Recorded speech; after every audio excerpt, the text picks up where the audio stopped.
Can you talk about working with Luenell in New York, who are so amazing and just hysterical, and especially Luenell, though, I think, because she has, one episode where the first episode she's hysterical, and then she's heartbreaking in the next episode, and that's something you don't really ever see from her. So, I mean, those two girls are amazing. And New York, who everyone probably thinks wouldn't even be able to act, is so good. Yeah, yeah. You know what's so great is I had such a. You know what's really fun is to I highly recommend it. Create your own TV show and hire the people you're fans of and your friends. You know, like Lunell and I have known each other for 10 years, and in fact we created a television series that almost was a go at HBO, which is like a Black Golden Girls, but that Nice. meets Richard Pryor. It was her, Loretta Devine, and Kim Whitley, and it was like so great. But anyway, so we've been close for a long time because I saw her stand up, and I've always wanted to work with her. And I also know that Lunell grew up in the Bay Area, and the gays were her thing. Like she went through that period in San Francisco, during the AIDS crisis. Like she was there, and she lost a lot of friends, and she's always said like a lot of people look at me as just being sort of the comedic one, the black comic in a certain way that might not be connected so much with gay culture. And I was like, well, let's just have fun with this. So anyway, Tiffany, I've known, I've always wanted to work with her. She always is so lovely and so funny as a person. Yeah. She's got a real heart to her.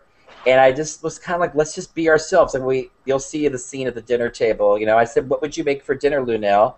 What would you make? She said, well, I would make fried chicken. I'm like, okay, well, we're going to shoot it with fried chicken, And if people are going to get mad, you know what? It's your fault.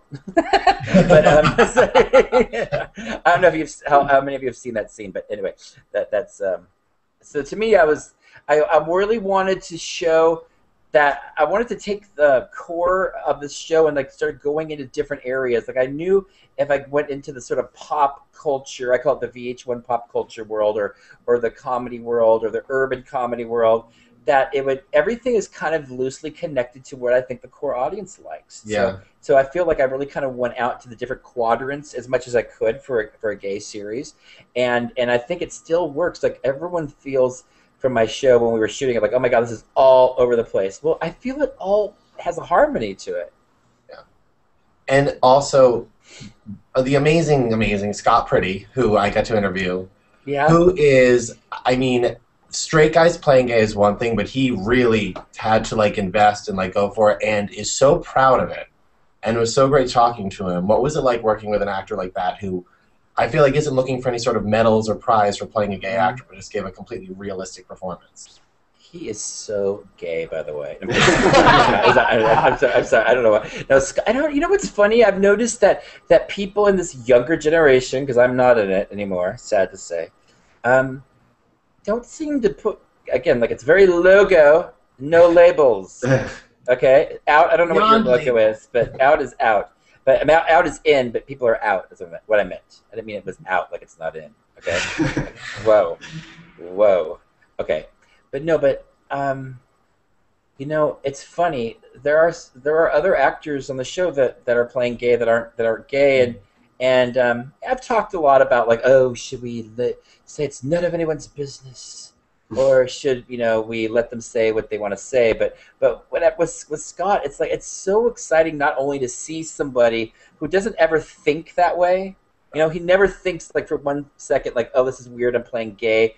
He just like wants to play like this lovely guy who adores this other dude, and that's how he looks at it. And then and I don't want to stereotype, but he's from the Midwest, St. Louis, Missouri. He definitely comes from, I would say, very middle America, and then to see his mom, write in on our Facebook page going, I'm so proud of my son. I just see a woman whose son is straight who says that, like, I don't know. I think that's so wonderful. At the same time, I've just noticed the younger generation, these in the 20-something generation, people just don't seem to care.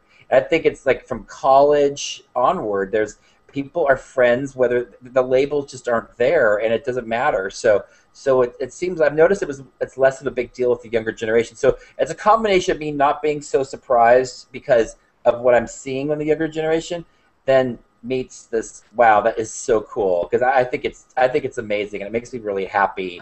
But yeah, he's just a super guy and an excellent actor.